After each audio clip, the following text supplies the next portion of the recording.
Começar a aula hoje, voltando um pouquinho no conteúdo da aula passada, eu comentei que eu ia fazer isso hoje, né? E eu quero voltar especificamente lá no inciso 7. Lá no inciso 7 do artigo 9º. Eu comentei isso com vocês, que eu ia abordar esse conteúdo com mais especificidade. Esse inciso 7 do artigo 9º diz ser um dever fundamental do fisioterapeuta cumprir os parâmetros assistenciais e o referencial nacional de procedimentos fisioterapêuticos normatizados pelo COFITO. Estão vendo aí no slide, né? E aí eu falei para vocês que na aula de hoje eu ia reservar um tempinho para conversar sobre os parâmetros assistenciais e sobre o referencial nacional de procedimentos fisioterapêuticos. Hoje eu vou falar somente sobre os parâmetros assistenciais, tá bom? Eu vou deixar para falar sobre o referencial nacional quando a gente for estudar o capítulo 8 do Código, que é um capítulo que é todo destinado a abordar isso, aborda muito especificamente essa questão do referencial, dos honorários, né, dos valores que você vai poder cobrar, do valor mínimo que o fisioterapeuta vai poder cobrar em cada atendimento, em cada modalidade de atendimento. Hoje, então, eu vou começar a nossa aula falando sobre o que são esses parâmetros assistenciais, né? Que o código está dizendo que é um dever do fisioterapeuta cumprir esses parâmetros. Bom, os parâmetros assistenciais, gente, falando de uma forma assim bem clara, eles têm a ver, é uma coisa que tem a ver com a qualidade do atendimento e com a segurança no atendimento ao paciente. Ou seja, foi algo criado pelo COFITO, em forma de resolução, tá aí o número da resolução, né? Vamos falar, vou projetar ela depois para vocês também.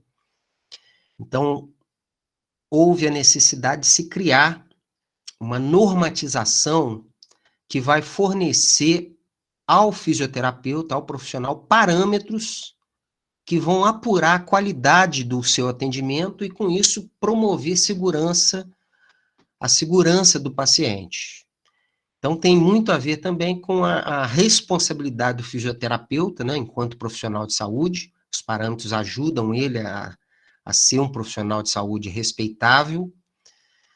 E os parâmetros assistenciais, eles têm a ver também com o respeito à regulamentação da nossa profissão, à dignidade da nossa profissão. Vou usar um termo que o código, que a gente já viu várias vezes no código, né, dignidade da profissão. Então, e aí, falando de forma bem precisa, o que são parâmetros assistenciais? São parâmetros que vão estabelecer limites para o número de pacientes que podem ser atendidos pelo fisioterapeuta, de acordo com a intervenção que ele estiver fazendo, né? E isso também durante o turno de 6 horas. Então, tem uma parte da resolução que fala a modalidade de atendimento, a especialidade que você está atendendo, e ele coloca lá como parâmetro, dentro de um turno de 6 horas, quantos pacientes você pode atender.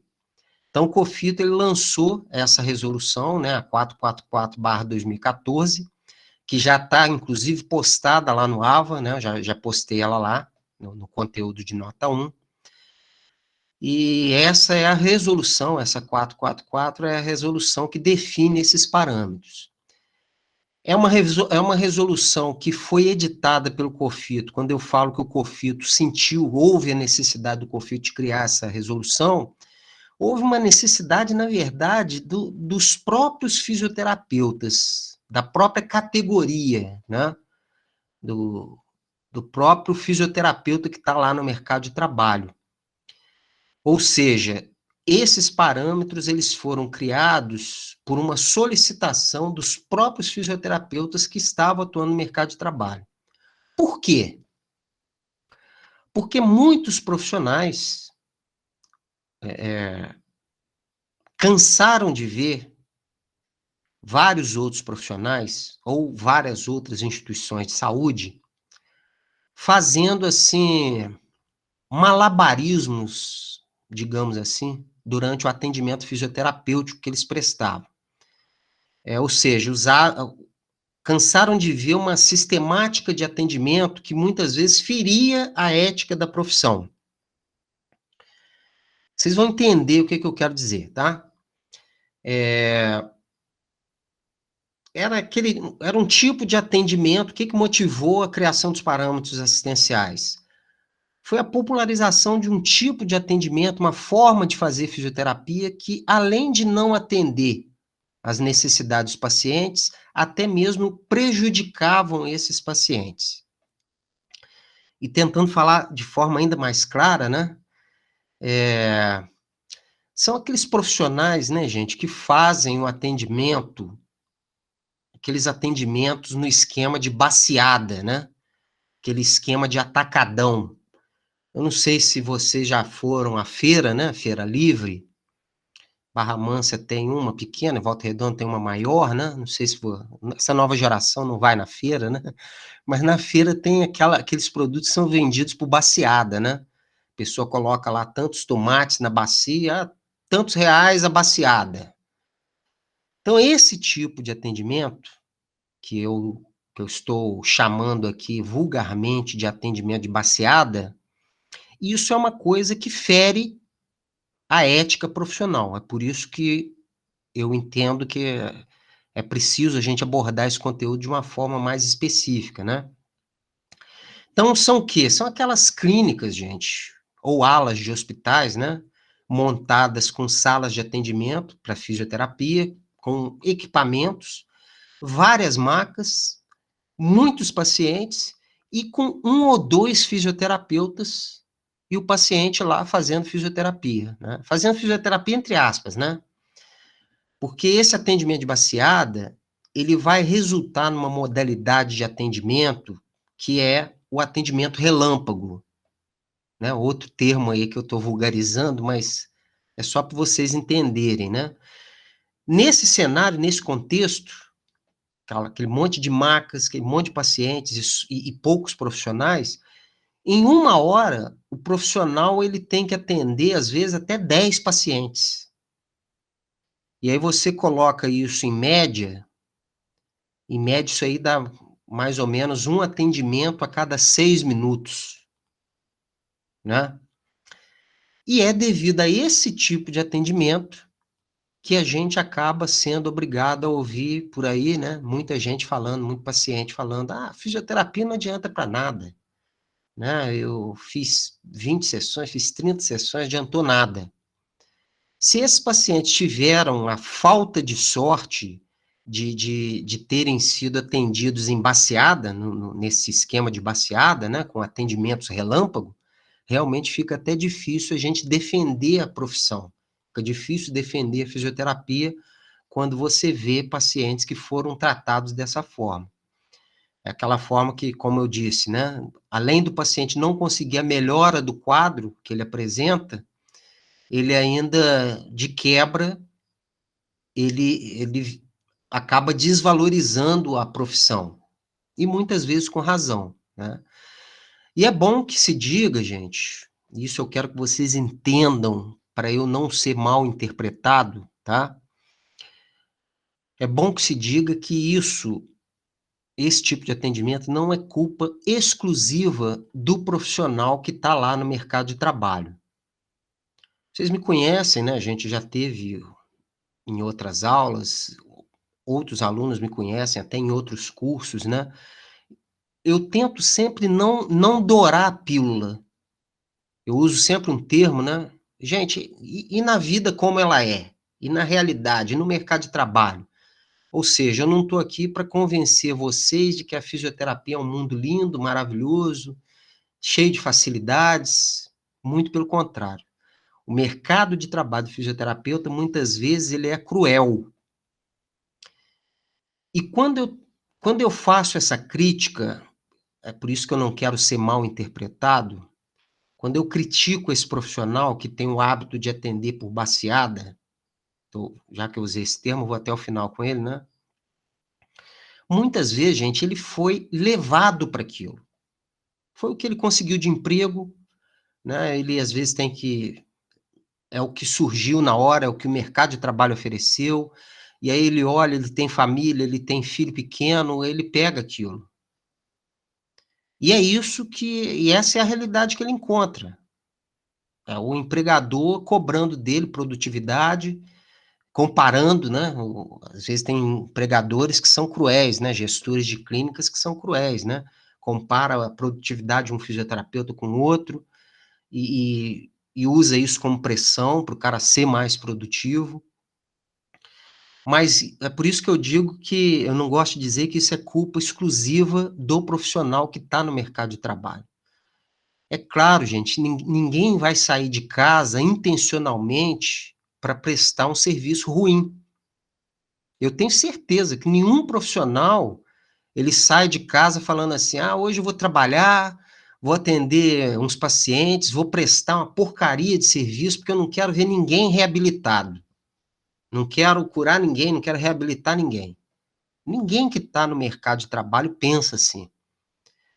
Eu tenho certeza disso, né. Então o profissional da área de saúde, ele é um profissional como outro qualquer. Todo profissional da área de saúde, incluindo o fisioterapeuta, ele vai para o mercado de trabalho realmente com boa intenção. É isso que eu quero deixar claro, para eu não ser mal interpretado quando eu falo de parâmetros assistenciais. Sempre que eu vou falar de parâmetros assistenciais, eu gosto de deixar isso muito claro, né. O profissional que está lá no mercado de trabalho, muitas vezes ele passa por por por um perrengue terrível, ele está ali correndo atrás do pão de cada dia, está correndo atrás do seu direito de viver dignamente com os ganhos da sua formação, né, com os ganhos que a sua atividade pode proporcionar a ele. Só que às vezes, repito, né, devido à crueldade que o mercado muitas vezes oferece, acontece isso muito. O profissional deixa de lado a paixão. Quando vocês saírem, vocês vão ver, vocês vão sair apaixonados pela fisioterapia, né, com zelo, aquele zelo pela profissão, aquele desejo de fazer tudo certinho. E esse profissional, ele acaba se desencantando no mercado de trabalho, a paixão pela profissão vai embora, e aí ele começa a tornar um hábito essa prática de atender de baseada, né, de fazer o atendimento relâmpago. E isso, gente, acaba sendo um tiro no pé. O cara dá um tiro no próprio pé. E e mais uma vez dizendo, eu senti a necessidade de reservar um momento da nossa aula para falar especificamente sobre parâmetros assistenciais, porque esse é um assunto importantíssimo, principalmente para vocês que já estão chegando na reta final do curso e que já estão se preparando para ingressar no mercado de trabalho. Então, voltando a falar, né, sobre o conteúdo mesmo, que são parâmetros assistenciais, essa resolução 444/2014, o objetivo dela é normatizar o número de atendimentos do fisioterapeuta que podem ser prestados de forma simultânea aos pacientes. Ou seja, o motivo maior da resolução é normatizar um quantitativo de atendimentos que levem o profissional a ofertar um atendimento de qualidade e com resolutividade. Então, essa resolução ela fala de todas as modalidades de assistência e determina o número máximo de pacientes a serem atendidos, considerando sempre a jornada de 30 horas semanais, né, que é o número máximo de horas que o fisioterapeuta pode fazer na semana, por lei. Então, se vocês lerem, vocês vão ver, se vocês lerem a resolução que está lá no AVA, né, vocês vão ver que essa resolução ela permite até, por exemplo, que os atendimentos possam ser realizados em grupos de até 6 pacientes, desde que esses pacientes tenham condições clínicas semelhantes e que estejam no mesmo estágio de reabilitação. Isso tudo fica muito claro, isso fica muito claro lá na resolução, tá? Deixa eu tentar projetá-la aqui, só para vocês terem uma breve ideia disso que eu estou falando, tá?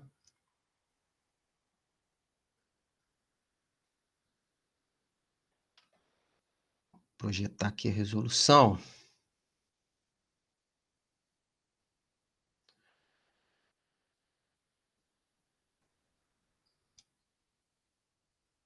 Achei ela aqui, peraí. Já vou projetar.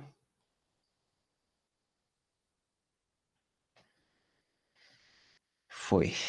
Estão vendo aí?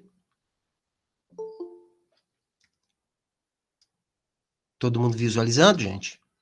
Sim, professor. Então, aí tá, né, o Conselho Federal de Fisioterapia, ou seja, a resolução do COFITO, resolução 444, 26 de abril de 2014, ela fixa e estabelece os parâmetros assistenciais fisioterapêuticos nas diversas modalidades prestadas pelo fisioterapeuta. Aí vem dizendo mais ou menos o que é, e logo em seguida vem um anexo, isso aí que eu quero que vocês entendam, tá? Vem um anexo com todos os parâmetros nas modalidades da fisioterapia, ó. É um quadro, né, com os parâmetros. Por exemplo, parâmetros de assistência fisioterapêutica ambulatorial. Se eu for atender um cliente estável sob o ponto de vista clínico e fisioterapêutico, autossuficiente nas necessidades humanas básicas. Se eu for fazer uma consulta simples, né, com anamnese, exame físico, exames complementares, eu posso fazer em 1 hora 2 consultas, tá? Aquela primeira consulta, aquela consulta inicial. Num turno de 6 horas, se eu vou fazer esse tipo de atendimento, esse tipo de consulta, eu posso atender 12 pacientes dentro de um turno de 6 horas, tá? Então, tem essa parte toda ambulatorial, tem a parte hospitalar também, ó, vem dizendo, né, na unidade de terapia intensiva,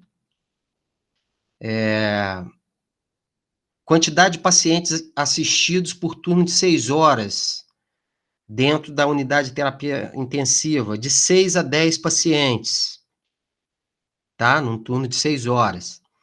Então, é lógico que vai depender da complexidade, né, do paciente. Esses 6 a 10 aí é só um parâmetro, realmente, mas é basicamente isso que são os parâmetros assistenciais. Então, quando vocês ouvirem falar sobre parâmetros assistenciais da fisioterapia, lembrem desse quadrinho e lembrem que ele tenta normatizar o tanto de atendimentos que vocês podem fazer de acordo com a modalidade e de acordo com o seu turno de trabalho, tá bom? Vamos voltar lá para os slides.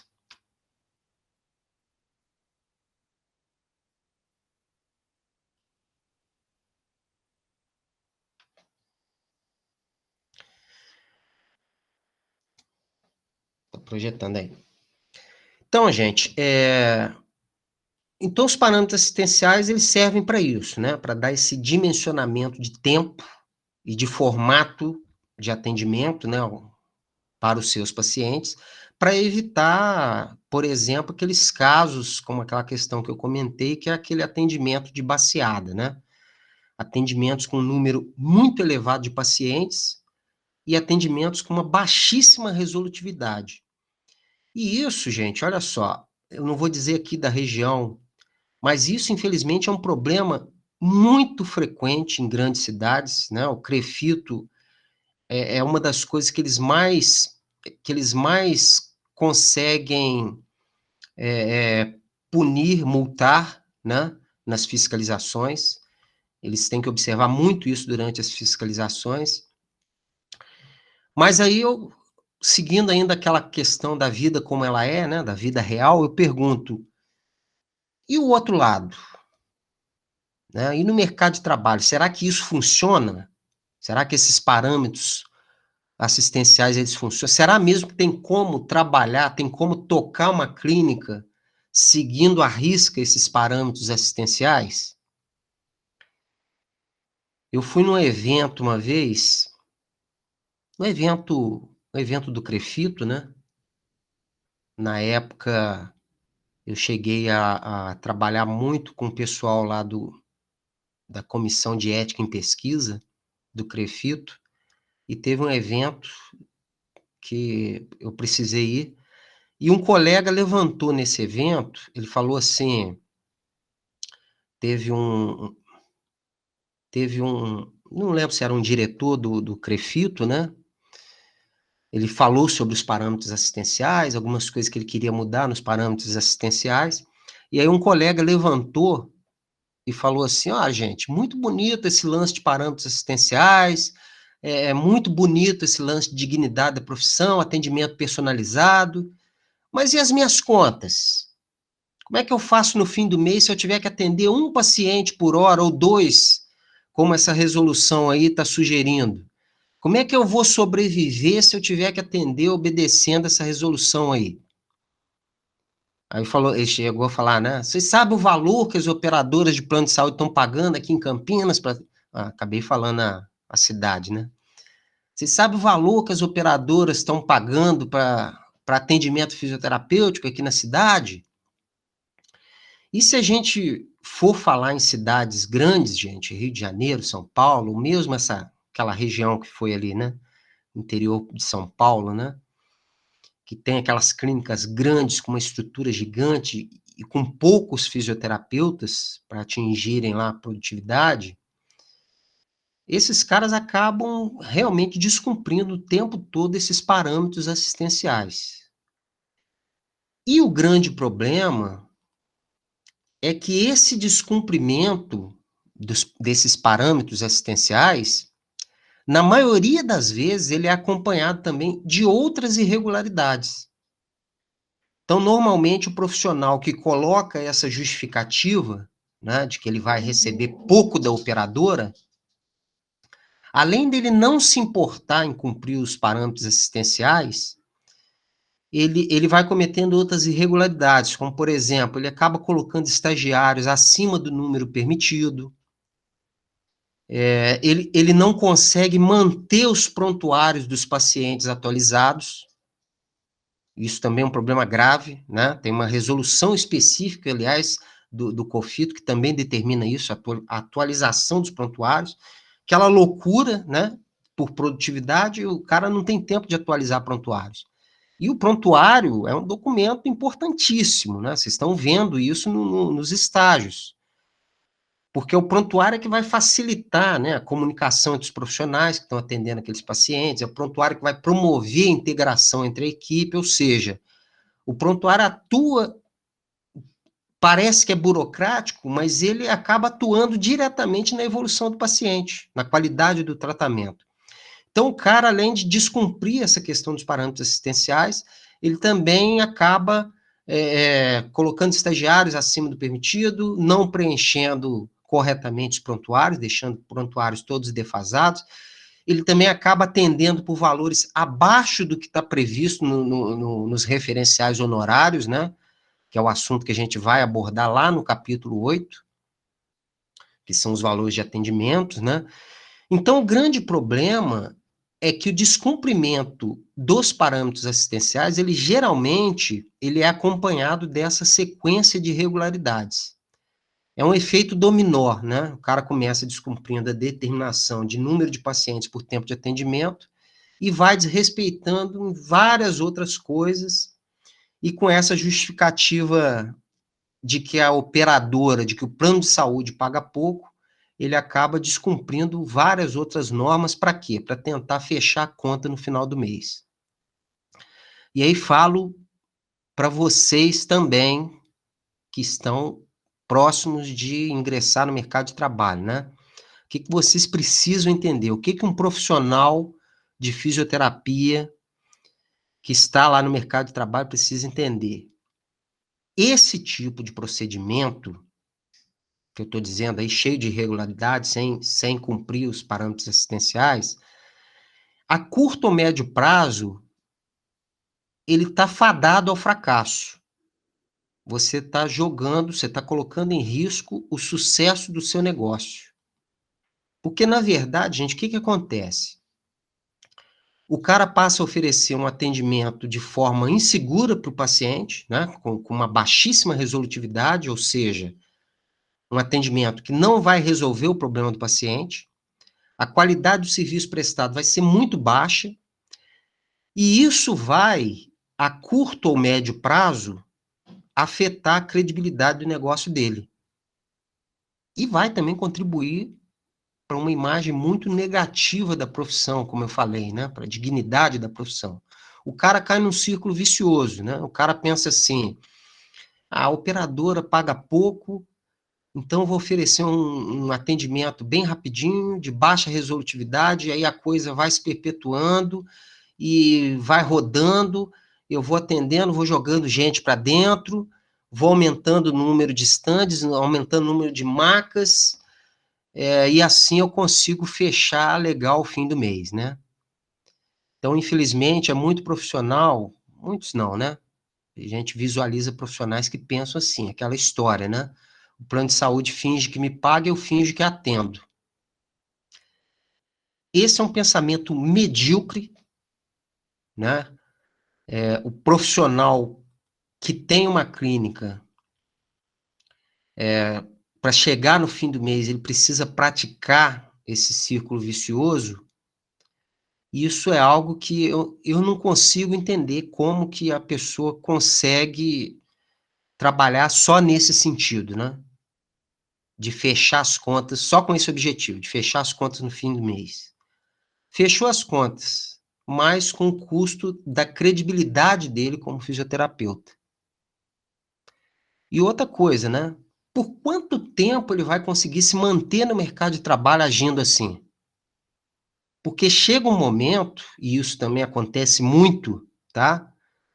Chega um momento em que a operadora de plano de saúde ou o próprio paciente acaba fazendo aquela relação de custo-benefício, né? Chega um momento em que a operadora de plano de saúde, ela descredencia aquele profissional, porque ele não está oferecendo um serviço de qualidade. E o paciente também começa a raciocinar em cima do custo-benefício, né? O paciente começa a pensar assim, pô, aqui é barato, ele atende pelo plano, né? Só que o cara me atende muito rápido, de qualquer jeito, não estou vendo resultado nenhum. Bem que me avisaram, né, para não vir aqui. Aí o cara pensa assim, eu vou sair daqui e vou lá para a clínica do doutor fulano. Lá o plano não cobre, mas eu acho que vai valer a pena eu pagar, porque eu vou ter meu problema resolvido. Lá é mais caro, mas pelo menos funciona. Eu já vi muito isso, tá, gente? Infelizmente. Já vi muito isso. Inclusive, eu trabalhava também com produtividade, trabalhava no ambulatório da Volks e eu fiz amizade com a diretora de uma operadora de plano de saúde. E eu via quantos e quantos fisioterapeutas que ela descredenciava, né? E ela me falava, esse aqui é enrolão, esse aqui, ó, não quer nada. Então ela descredenciava. Tinha muitos profissionais que pediam para o paciente assinar a guia toda, né? As 10 sessões, os 10 atendimentos. O cara assinava tudo, porque se o cara não fosse, o cara evadisse, ele estava ali com o repasse dele garantido, né? Então, é um tiro no pé o profissional que começa a atuar com esse perfil, sem dar a mínima para os parâmetros assistenciais. É um profissional que, a curto ou médio prazo, ele vai estar fadado ao fracasso. Não vai conseguir uma continuidade, não vai conseguir se estabelecer no mercado de trabalho. E falando em conselho, gente, tanto o COFITO quanto o CREFITO, ou seja, tanto o Conselho Federal quanto o regional, eles são responsáveis por fazer essa fiscalização, por fiscalizar os profissionais e as instituições de saúde no cumprimento desses parâmetros assistenciais. Porque a principal função do conselho Nós vimos um pouco sobre o conselho regional, vimos as funções de cada um, as atribuições de cada um, né? Uma das principais funções do conselho é, na verdade, defender os dois lados que estão envolvidos aí no serviço de fisioterapia. O conselho, ele busca, com sua fiscalização, ele busca defender os pacientes, obviamente, né? Que estão lá no final dessa cadeia toda de irregularidades que eu citei. Paciente que está lá na ponta da cadeia, dessa cadeia toda, né? Que está recebendo um tratamento de baixíssima resolutividade, que não vai resolver o problema dele. E o conselho defende também a profissão, né? Porque nesse sistema todo, nesse sistema corrompido, a imagem que vai ficar da nossa profissão é aquilo, né? Pô, fui lá na fisioterapia, aquilo que eu falei no início, né? Fui lá na fisioterapia, fiz mais de 30 sessões e não resolveu nada. E, infelizmente, já vi muita gente dizer isso também, inclusive parentes, né? Conhecidos. De vez em quando vejo um falando isso. Então, essa cadeia de irregularidades, né, esse descumprimento dos parâmetros assistenciais, ele prejudica demais o paciente e a dignidade da profissão, a credibilidade da nossa profissão. Então, estou falando para vocês, né, gente, que já estão se preparando para entrar no mercado de trabalho.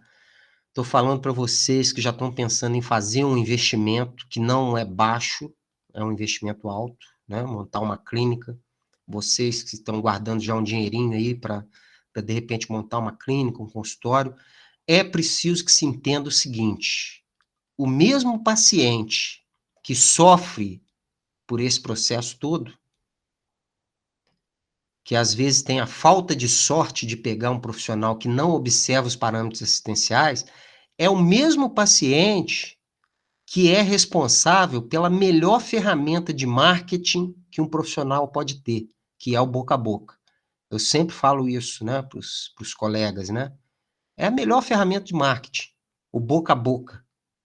Né? Um paciente, ele tem o poder de destruir a sua reputação, de destruir o seu trabalho, mas ele pode fazer o contrário também. Ele pode colocar como um profissional lá em cima, né? Você vai dar alta para ele, ele vai sair falando para as pessoas, pô, eu fiz fisioterapia lá na clínica do fulano, ó, sofri um acidente, tive que fazer fisioterapia.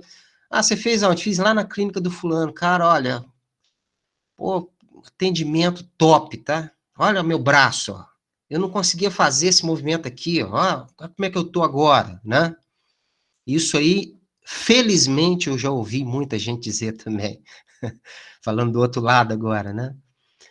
Então o cara sai falando, nossa, gente, eu machuquei feio no futebol, achava que nunca mais ia poder jogar bola, mas o doutor fulano, ó, pô, aquele lá tá de parabéns, um profissional de excelência.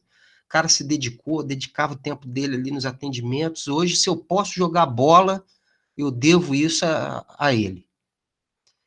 Ou então o cara que achou que não ia andar mais, né? Então é por aí, gente. Né? No mercado de trabalho, é isso que eu quero que vocês entendam, né? Aproveitando aí o assunto. No mercado de trabalho, a gente colhe aquilo que planta. O atendimento em 6 minutos, ele não vai gerar valor para ninguém. Para ninguém. Né? Não vai gerar valor para o paciente, óbvio que não. Né? O que você faz em 6 minutos? Não vai gerar valor para a reputação do profissional, não vai gerar valor para a profissão, não vai gerar valor para aquela instituição de saúde, para a clínica, para o hospital, né? Não vai gerar valor para ninguém. Porque aquilo que eu disse, né? O paciente chega um momento em que ele tem essa percepção. Chega uma hora em que ele percebe que aquele serviço que aquele profissional está entregando para ele não vai resolver o problema que ele tem. E a longo prazo, quem que se dá bem no final? Quem é que vai se dar bem no final? É aquele profissional que trabalha direitinho, né? Cumprindo os parâmetros assistenciais, prestando atendimento, se esforçando para prestar um atendimento de qualidade, estudando aquele profissional que que gosta de estudar, né, que usa as melhores evidências, né? Olha a fisioterapia baseada em evidências aí, que cada vez tá mais em evidência no mercado de trabalho, né? É o cara que usa as melhores evidências e com isso ele oferece um tratamento com altíssima resolutividade. Então não adianta, gente, tentar fechar a conta no final do mês oferecendo um serviço sem qualidade alguma. Porque vai chegar um momento em que o paciente vai abandonar ele. E em muitos casos, esse mesmo paciente vai sair pela comunidade acabando com a reputação, né? Isso tem um efeito imenso, principalmente em cidades pequenas, né? Como é o caso aqui da nossa região, Barra Mansa, Volta Redonda, Resende, Barra do Piraí. Então, gente, que são cidades pequenas, né? Em cidades grandes, talvez isso fique mais invisível, né? Mas em cidades pequenas, se o cara agir sem atender os parâmetros assistenciais, ele pode ter, sim, sérios prejuízos à sua reputação profissional, né? Então, os parâmetros assistenciais têm esse objetivo, tá, gente? De normatizar o atendimento do fisioterapeuta, mais especificamente ainda, o número de atendimentos que o fisioterapeuta pode prestar de forma simultânea aos pacientes. E por que eu falei essa coisa toda? Porque o objetivo que está implícito também na criação dos parâmetros assistenciais é esse objetivo de orientar os fisioterapeutas sobre como ofertar um atendimento de qualidade e com resolutividade, tá? Só para exemplificar, né, um outro exemplo de como é importante, como são importantes os parâmetros assistenciais e como é importante um profissional sério e que trabalhe obedecendo esses parâmetros. Teve a mãe de um grande amigo meu, né, amigo de infância, muito próximo da família. A mãe dele estava com uma bursite, né, algum problema no ombro. Eu acho que não era só bursite, mas ela estava com uma dor terrível. E aí visitei esse meu amigo, e ela com uma dor terrível. Eu perguntei para ela, né, a senhora está fazendo fisioterapia? Ah, meu filho, eu estou indo fazer fisioterapia lá na clínica tal. Falei, e como que está sendo? O que estão fazendo? Ah, estão fazendo aquela coisa, né, meu filho? Dá um choquinho, depois faz os exercícios, aquela coisa de sempre. E eu fiquei decepcionadíssimo com aquilo, né, com o relato dela. Aí conversei com um colega, né, e falei para ele, fulano, você pode atender a mãe de um amigo meu? Eu expliquei para ele o caso e tal. E no outro mês, eu fui na casa desse amigo novamente, né? Encontrei a mãe dele lá de novo, aí perguntei: "E aí, a senhora melhorou?" "Nossa, meu filho, olha só, doutor fulano resolveu o meu problema. Eu não consigo acreditar, olha só." Aí mexeu o braço, né? Aí ela terminou falando assim: "Não é que essa tal de fisioterapia funciona mesmo?" Então essa experiência me marcou muito, né?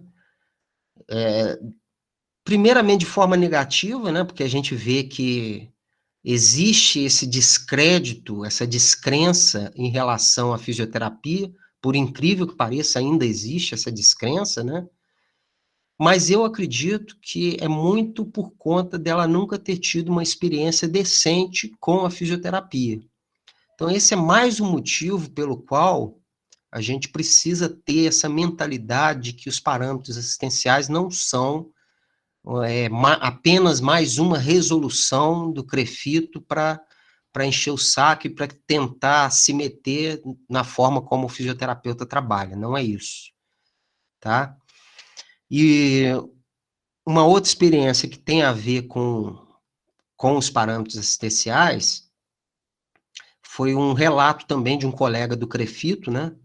Ele trabalha no departamento de fiscalização, e ele comentando sobre uma fiscalização que eles fizeram em 2018, né? Houve uma denúncia sobre um hospital lá na Baixada Fluminense, e na resolução, eu mostrei para vocês muito rapidamente, né?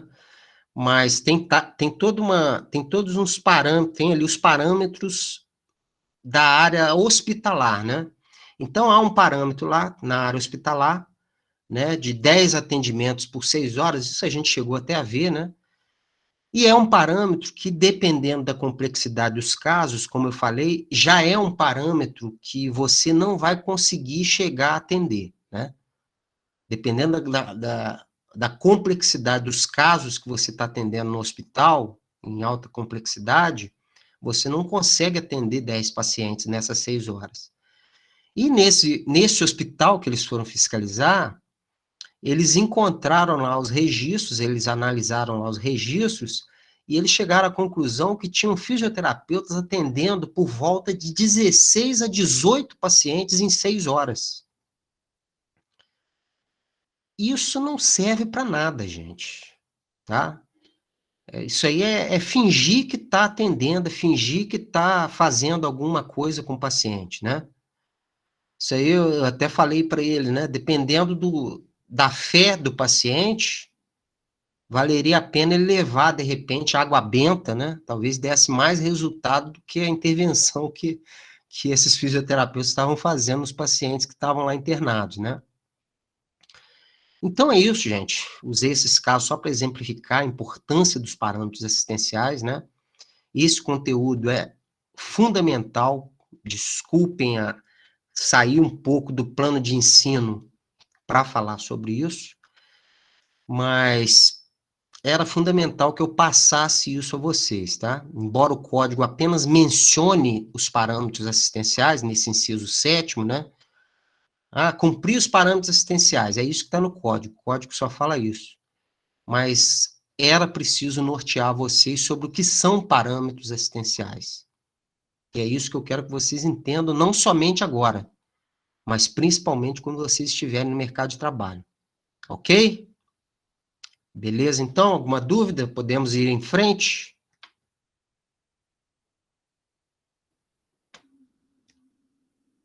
Tudo bem, professor, pode seguir. Então, vamos seguir. Então, acho que nós paramos no artigo 10, né? Isso aí a gente viu, questão da urgência. Comentei um pouquinho sobre urgência, sobre a missão de socorro. Entramos nesse inciso 2 também, né? São as responsabilidades fundamentais, mas que tratam das proibições, né? E o conteúdo de hoje começa aqui, né? Nesse inciso 3. Inciso 3 do artigo 10. Então, o inciso 3 do artigo 10 está dizendo aí que é proibido ao fisioterapeuta praticar qualquer ato que não esteja regulamentado pelo Conselho Federal de Fisioterapia e Terapia Ocupacional. Então, esse inciso aí, gente, ele consolida aquela ideia de que o fisioterapeuta no mercado de trabalho não pode fugir das especialidades validadas por força de resolução pelo COFITO. Eu projetei essas especialidades num slide aí para vocês, numa aula anterior. Se eu tiver alguma outra ideia de abordagem, de procedimento, eu preciso levar ao COFITO e solicitar a validação e o reconhecimento dessa especialidade, dessa técnica, tá?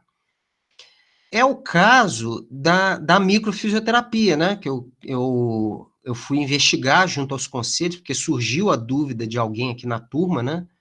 Sobre o reconhecimento dessa especialidade. E eu fui atrás de ver, que eu não sabia, admito, não sabia se era reconhecida ou não.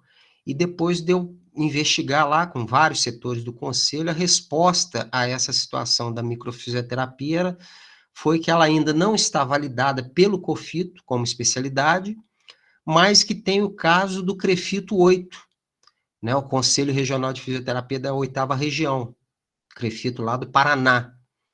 O que esse CREFITO fez? Ele encaminhou uma solicitação ao Conselho Federal, né, ao COFITO, solicitando o reconhecimento da microfisioterapia como especialidade oficial da fisioterapia.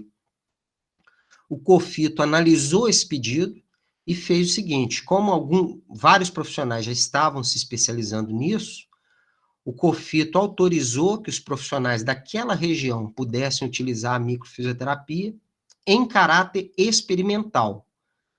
E, paralelo a isso, o COFITO montou um grupo de trabalho, né? Que é o grupo de trabalho? Eles reúnem uma comissão com vários fisioterapeutas para analisar aquela especialidade e o pedido de reconhecimento daquela especialidade. Então, a microfisioterapia atualmente está num processo de reconhecimento como especialidade, e como o pedido partiu da 8ª região, os fisioterapeutas daquela região estão podendo utilizar a microfisioterapia em caráter experimental, tá? Então, isso ilustra, esse caso, ele ilustra muito bem essa situação que está no inciso 3 do artigo 10. É proibido ao fisioterapeuta praticar qualquer ato que não esteja regulamentado pelo COFITO. E os fisioterapeutas que estão praticando a microfisioterapia, eles estão amparados, porque há uma regulamentação do COFITO para o uso experimental, por enquanto, dessa especialidade, certo? Professor, quando o COFITO Sim. vai reconhecer uma especialização, no caso, tipo, eles vão atrás de evidência científica para saber se aquilo é eficaz ou não, porque igual a microfisioterapia, ela não tem evidência científica. Por isso que eu até perguntei, porque muita gente, assim, pelo que eu já vi, né, minha mãe falou para mim, uma fisioterapeuta, sei lá o que, ela atende com microfisioterapia, por que você não faz também depois que você se formar? Só que eu falei, gente, base científica. Então, assim, eles reconheceriam uma especialização que não tem fundamentação baseada em evidências? O grupo de trabalho é exatamente para isso, perfeita a sua colocação, tá? O que eles vão analisar? Eles vão em busca de evidências científicas, vão atrás de publicações, não só no Brasil, né, mas no mundo inteiro. Então, geralmente, os critérios que eles utilizam para transformar para oficializar uma determinada especialidade é justamente isso que você colocou.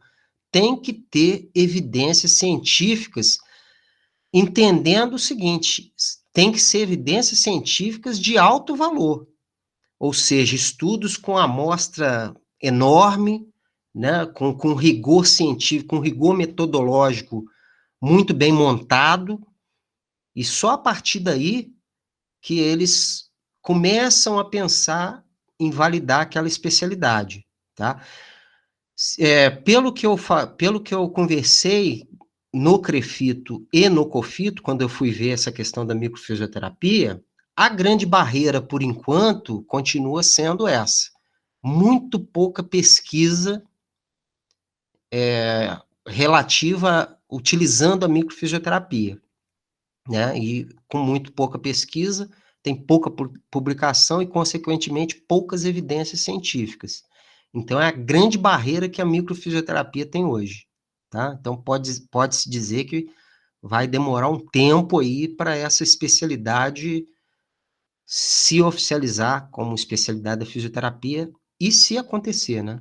Porque acho que tem um tempo também. Se o grupo de trabalho se reúne e acho que tem um prazo. Se a especialidade não se provar eficaz ou não mostrar base científica, fundamentação científica, eles simplesmente indeferem o pedido, certo?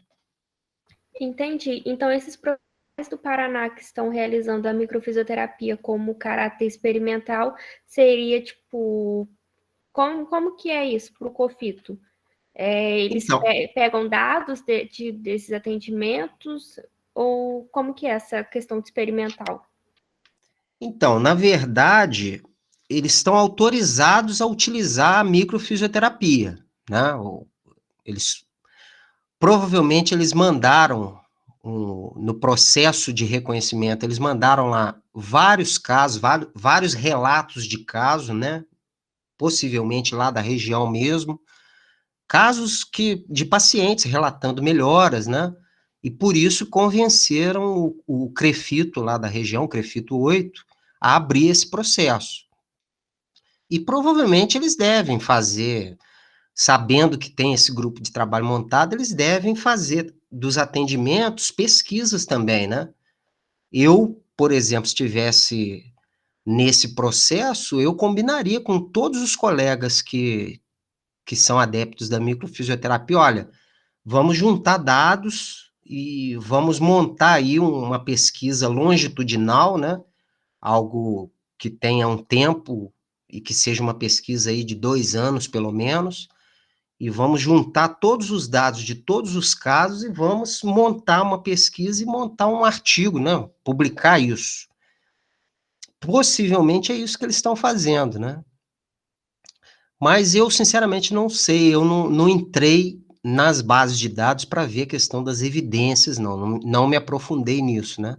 Só fui ver essa questão da regulamentação mesmo, como especialidade. Certo? Entendi.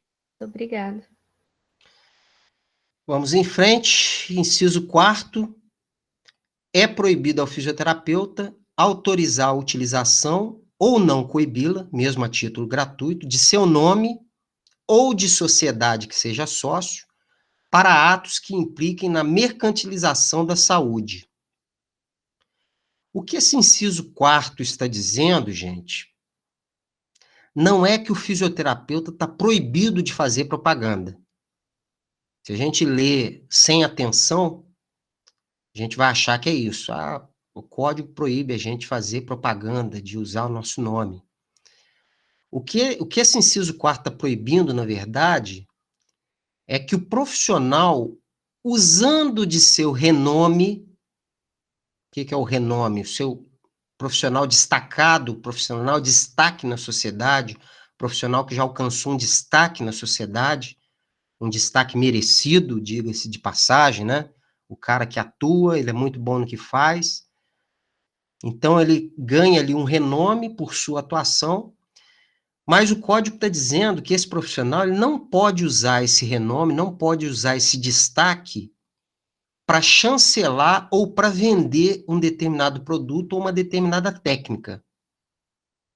O que está proibido aqui nesse inciso é o profissional usar o seu nome, induzindo no cliente a associação do produto com o nome dele, né, que é um nome de destaque. Isso é caracterizado mercantilização da saúde. E é uma situação ainda pior se o profissional ele faz a propaganda de um recurso ou de uma técnica que muitas vezes ele nem usa, né? Ele nem sabe usar. Então é isso que, na verdade, esse inciso está proibindo, tá? Você mercantilizar a saúde por conta de um nome que você já fez no mercado, certo? Ô, professor, mas isso, por exemplo, não se enquadra, tipo, eu criei uma técnica, vamos botar, também seria isso daí? Então, aí se você criou uma técnica, aí a gente vai lá para o inciso 3 de novo. Você não pode praticar nenhum ato que não esteja regulamentado pelo Conselho Federal de Fisioterapia. Ah, criei uma técnica, você tem que ir lá no CREFITO primeiro, né? E depois isso vai ser encaminhado ao COFITO. O mesmo caso que a gente estava discutindo, vamos supor que você que criou a microfisioterapia. Você tem que fazer esse processo todo. Eu faço, chega lá no CREFITO e fala, olha, eu criei uma técnica, quero registrar ela aí. É uma técnica que funciona, eu tive uma resolutividade muito grande, certo? É igual o Felipe Suchá, né, com o RPG. O Felipe Suchá, ele criou o RPG, toda a sistemática ali, toda a ideologia do RPG, e ele registrou essa técnica, né? Aliás, ele até tem várias proteções, né? Só podem dar o curso de RPG aqueles que fizeram o curso dele, alguma coisa assim. Por quê? Porque ele realmente é o dono da técnica, né? O RPG passou por esse processo no conselho para ver a efetividade dele e foi comprovada. Certo? Ok? Beleza. Vamos em frente, então. Inciso 5º. É proibido ao fisioterapeuta divulgar, para fins de autopromoção, declaração, atestado, imagem ou carta de agradecimento emitida por cliente ou familiar deste em razão de serviço profissional prestado. Esse inciso 5º, ele é polêmico, né? Ele trata de uma coisa que no meio jurídico ela é chamada de publicidade transversa, ou seja, é quando o profissional costuma usar declarações de clientes ou cartas de agradecimento, ele pega esse material e usa para se promover perante a sociedade. Qual é a sugestão aqui, gente? Você é fisioterapeuta, chegou lá no mercado de trabalho altamente concorrido, e você ouve o tempo todo que a propaganda é a alma do negócio, né? Tem essa fala aí, né? Esse ditado, né? Comum. Propaganda é a alma do negócio. Então, a minha sugestão nesse caso, se você está inseguro, se você entrou no mercado de trabalho, está inseguro devido a esse inciso 5º, né? Pô, vou fazer um plano de mídia aqui, né? Quero fazer uma publicidade, uma propaganda, um anúncio, mas estou na dúvida porque eu li esse inciso 5º. Envie o anúncio, né, ou a propaganda ao Comitê de Ética do CREFITO, né, Conselho da Região. Eles vão autorizar por escrito e aí você tem a segurança para fazer a sua divulgação. O interessante nesse inciso 5º, e que sempre rende muita discussão, é que o texto ele proíbe, inclusive, agradecimentos feitos por pacientes ou até por terceiros ou por parentes, né? Por que isso?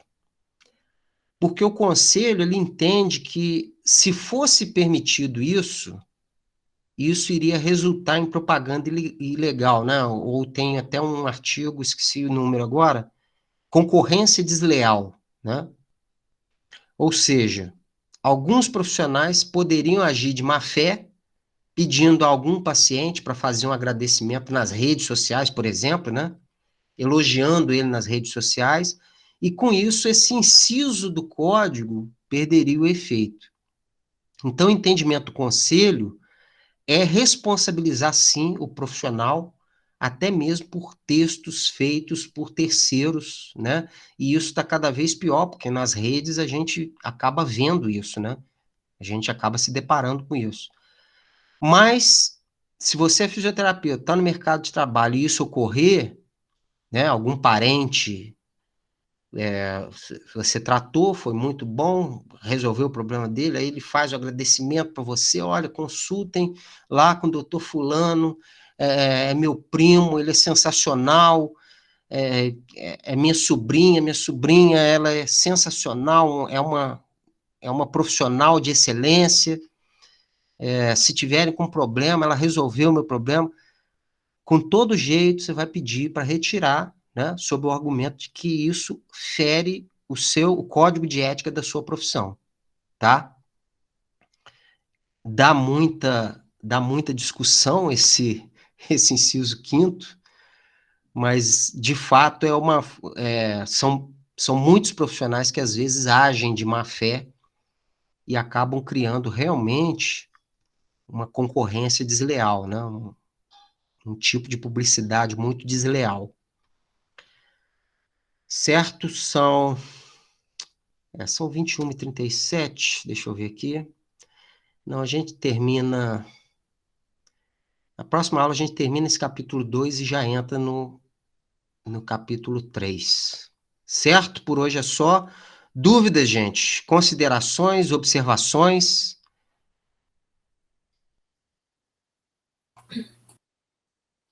Ok? Professor, eu não consegui chegar no começo da aula. Você passou algum trabalho? Você falou. Passei. Ah, tá. Vai Eu estar vou, lá no eu vou portal? colocar lá no AVA, é a resenha de um artigo, tá? Entendi. Gente, olha só. Tenho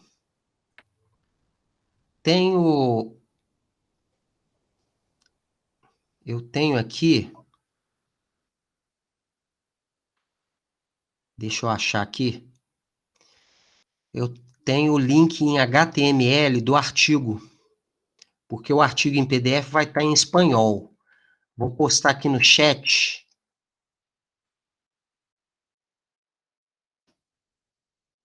Aí, postei aí. Esse é o link em HTML, tá? Copiem esse link aí, porque esse aí você joga no Google, o Google faz aquela tradução automática e tá ótima a tradução do Google. Nem sempre ela fica boa, né? Mas quem, de repente, não manjar de espanhol, não tiver quem traduza, pode usar esse link aí, ele tá em HTML, né? Aquele texto de internet mesmo, e o próprio Google, ele traduz. Ok? Show de bola. Então é isso, gente. 27 de setembro, então, marcamos a entrega do trabalho e a nossa prova no dia 1º de outubro. Certo? Combinado. Ok, professor. Então, uma boa noite a todos, bom fim de semana. Rock it.